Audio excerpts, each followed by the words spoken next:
What up? What up, my Hey, guys? Welcome to another show, man. It's NBA Talk with Jay. We got to get the NBA theme song going, man. The old vibes. It's the off season, but I always say, if you stay ready, my guys, you don't have to get ready, man. We always trying to get some cash here and try to get some early looks, right? That's how you get ahead of everybody else that's waiting until the last minute to try and get locked in.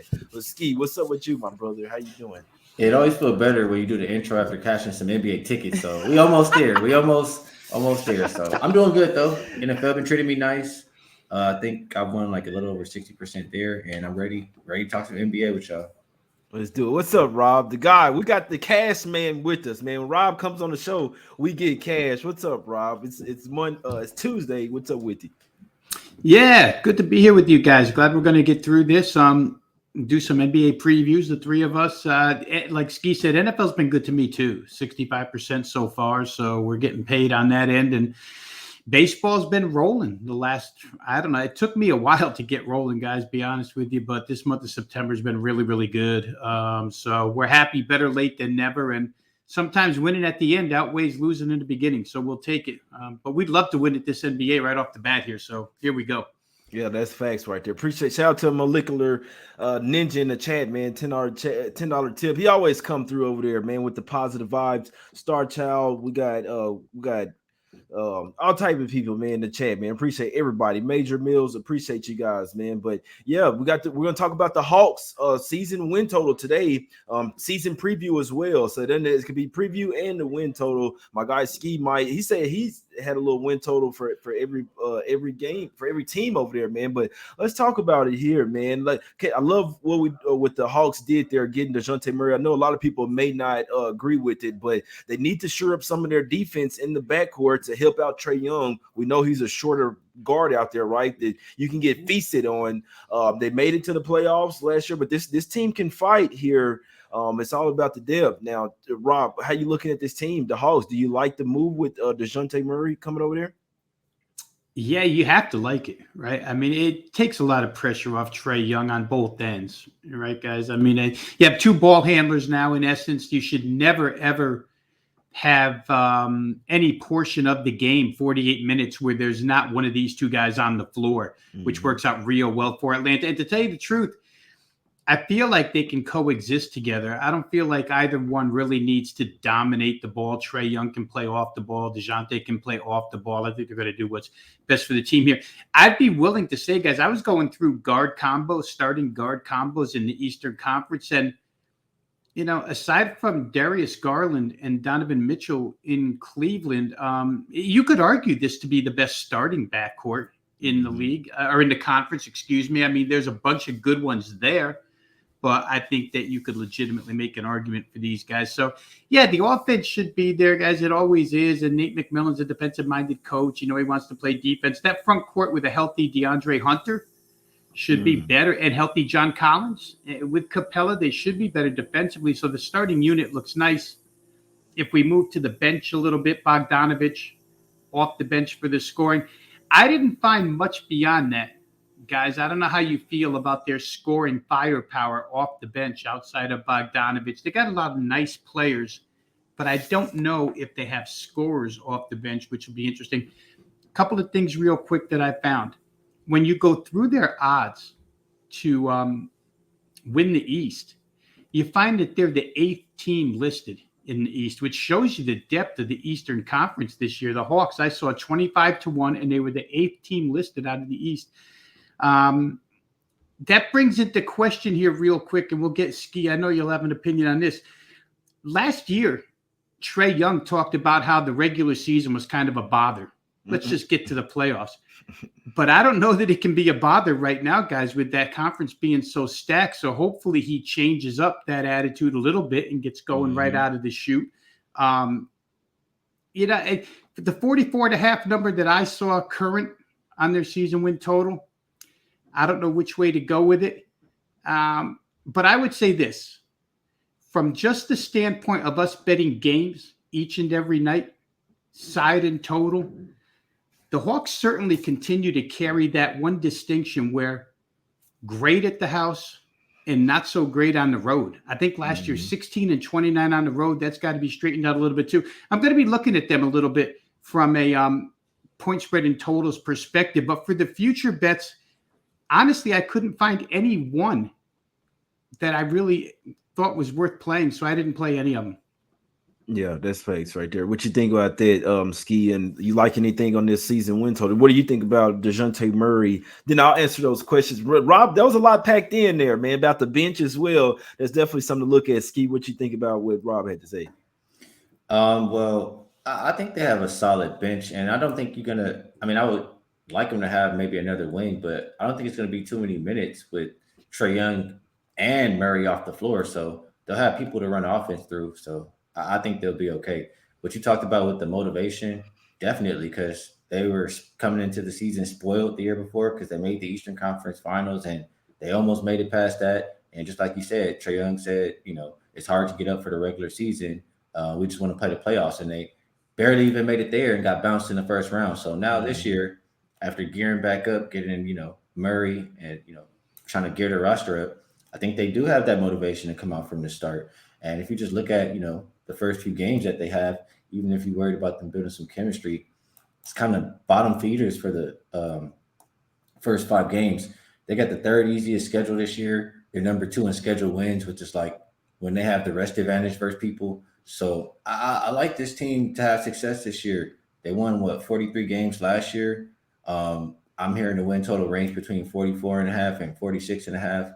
I think that's a number you got to go up and over. They got 43 last year. I think this is a better team. And if we think they're more motivated, how can we not go over? Yeah, no, that's facts right there. And make sure you guys shop around as well. Rob saying he's seeing a 44.5. Other books have 46.5, right? So obviously, if you're trying to get the over, make sure you get the best, get the lowest one, man. If you want to take the under, then obviously you get the highest one. We got to be smart about this. I always suggest, try not to just bet at one place. You got to look to bet multiple places because there definitely could be discrepancies in the line there. As for me, you guys make good points there. I guess with the bench, I'd like to say I think that the Hawks will start out nice. I hope that they don't have any injuries because obviously they look to be a little top heavy to me right now. Hopefully they don't have to play too many minutes and they can kind of coast down the stretch there. But we know this is how it is because I used to do this same thing. I was the starting shooting guard. Then when the point guard went out, I was the point guard, right? But you end up playing damn near the whole game. So that's the only thing. Hopefully, Dejounte Murray didn't have any type of injury, and they continue to do that. Because if one of them does get hurt, I don't want to see Aaron Holiday coming off the bench as the backup point. I don't want to see that. He's even shorter than Trae Young. You see what I'm saying? So I like the starting 5. Hopefully, the bench could come to play. This is a team we got to take notice that some teams injuries matter, others don't, because obviously the top heavy ones that there's a drop off there. So I don't want to see Aaron Holiday coming in the game. That's just me. Bogdanovich, he can run the show though, but he's been a little injury prone as well. Got guys like Justin Holiday. Mo Harkless, I'm not sure there. I think Harkless is basically done here. He might end up getting waived or something, to be honest with you. But Onyeka Okongwu, I like him. I like his defense as well. DeAndre Hunter, he's got to work on that offense to be a starting 3 in this league, my guys. But I wouldn't talk anyone off of over in here. But Rob, you make a good point. You got to play in the regular season this time around. There's no time. You know what I'm saying? You got to try and get the highest seed, best possible seed in the playoffs because the East is starting to get deep again, especially with Donovan Mitchell going over there to the Cavs. Rob, any other thoughts? Yeah, I would agree, Jay. And I think, just because Atlanta's listed by the odds makers as the 8th team in doesn't necessarily mean that they're right either, because a couple of slots ahead of them is Toronto, and maybe Atlanta's better than Toronto this year. Who knows? But the injury factors, guys, is what would keep me off of this team because John Collins constantly hurt. DeAndre Hunter constantly hurt. Clint Capella constantly hurt. You just wonder if these guys can stand up to it for an 82-game season. And again, when you check out the bench, I know Kaminsky comes in there and he'll do a heck of a job as a backup center or a third-team center, whatever. But I just don't know that there's enough firepower if, in fact, somebody gets hurt. That's why futures are so tough. Fact. Because we got to bet what we see on paper right now, but who knows in January if what we're staring at today will be the same. So, boy, that guard tandem is really, really good. I'd rather bet these guys on a game-to-game basis, whether it be total We'll see how they get priced. How do you guys feel? I mean, I feel like they're going to raise the power rating, the odds makers will, and the Hawks may be even heavier priced favorites at home against bad teams. Skee mentioned at the start of the season, it's a little bit of a cakewalk for them. Be interesting to see where these numbers come. What you think about that, Skee? That was a good point there. With the, I like how Skee came with the rest advantage numbers, with the expected wins, with the early schedule as well. But I agree with you, Rob. I've never placed the NBA futures. Not saying that they don't cash, but I just always worry about injuries and shit like that, and teams start to give up. Maybe I guess if I did, I'd be taking unders. I guess that's what I'm saying. But Skee cashes with those win totals. What you liking, Skee? Yeah, I had success last year in this futures market, won like a little over 23 units. So here I am back again. And the big thing to me, like everybody who knows when I'm betting basketball, what I talk about, for the most part, I want the team with more rest in my pocket. If they're more rested and I have other reasons to take them, I want them. And this is a team that's going to have the most rest advantage. It's number 2. Like I said, those schedule wins, that's telling me they're going to have a lot of rest advantage baked in that schedule. So I just don't think it's a win total. For me, I'm playing the contest too. So I have to pick each one for every team. I don't think this is one you can bet under. And I would ask you guys a question here. Just a question, not saying I'm betting it. But if Atlanta, has a 30 schedule, Miami has the 5th toughest. I know Miami is good, but does Atlanta have a chance at plus 160 to win the division? That's a good point there, Rob. That's a good point, man. I need to see the Heat's offense take another level up as well. I do think I like the adding of Murray here because he really is a shutdown type of player. Like, Rob, if this guy stays healthy, you put him on the best guy on the other team. You see what I'm saying? Let Trae cook, and you still have to worry about him offensively as well. They could be working with some here, Rob. What do you think about what Skee said about them to possibly win a division here? Yeah, and I'm thinking, Skee, if you want to play them to win a division, talk to me because I can get you plus $2 right now. You don't want that plus 160, man. I'll get you $2. And I agree. I mean, if all works out right, maybe it's worth the shot on Atlanta, because if all works out right, they could be the first place team in that division if Trae Young wants to play regular season basketball. And the rest factor, I think that Skee brought up, is huge. We know that's huge in the NBA. Rested teams cover. When we do daily shows, we go through this all the time. Team with 2 days rest, team on back-to-back. Give me the team with 2 days rest, all kinds of stuff. So that's real important. But yeah, I could see it, guys. I mean, that division, it's tough. But Atlanta, that starting unit stays healthy, they'll be tough. I don't worry too much, Jay, about Dejounte Murray injury-wise, because he hasn't given us reason yet to worry about him being fragile. He just seems like a hard-nosed kid. And I agree with you, boy. Like I said before, not only offensively, or not only defensively, as you mentioned, but offensively, he takes a lot of pressure off Trae Young. He can execute a lot of offense and let Trae just, take a rest and play 2 at some points during the game. Yeah, he's another. We can't forget he's another point guard out there, but he can play shooting guard. I wanted to let that be known. He was the starting point guard for the Spurs, but that was kind of after everybody left. At first, he kind of was more of a shooting guard. He can play both. He's a dual threat. We know Trae simply he a point/shooting guard too, man. He ain't trying to pass the ball. But yeah, I would. You remember Trae in college? Exactly. Yeah, I'd lean to the Hawks here, win total over, guys. I think that they come to play here. I think that they know they can't be messing around early in the season. Trae Young probably reverts back to, okay, we need to actually show up in the regular season now so we can get the best seed possible. And remember, they were fighting from behind last year. They had to dig themselves out of a hole. So that's the main reason why I do feel like we may be riding the Hawks here early on, my guys. I like what we're doing here. It's fun to get back talking about some NBA here, guys. We lean towards the over. Skee's on the over in that one. Maybe definitely line shop for that division winner, guys. Plus 60 all the way to $2. If you take, why would you get plus 160? Why? If it's plus $2 out there, guys. I mean, you don't lose money with this even with a win. So we always trying to cash, guys. But anything else on this one, Robbie? Anything else with the Hawks? Any other closing thoughts, my brother? It's something I missed, Jay, that's become huge in NBA betting. I don't do a lot of it myself, but towards the end of the year, I started doing it. But these player props, right? Last year, Dejounte Murray was a home run points, rebounds, assists, because he's a multi-threat type of player. Be interesting to see where his numbers get set now that he's going to give a lot of offense away to Trae Young, assist-wise, point-wise, maybe not rebound-wise.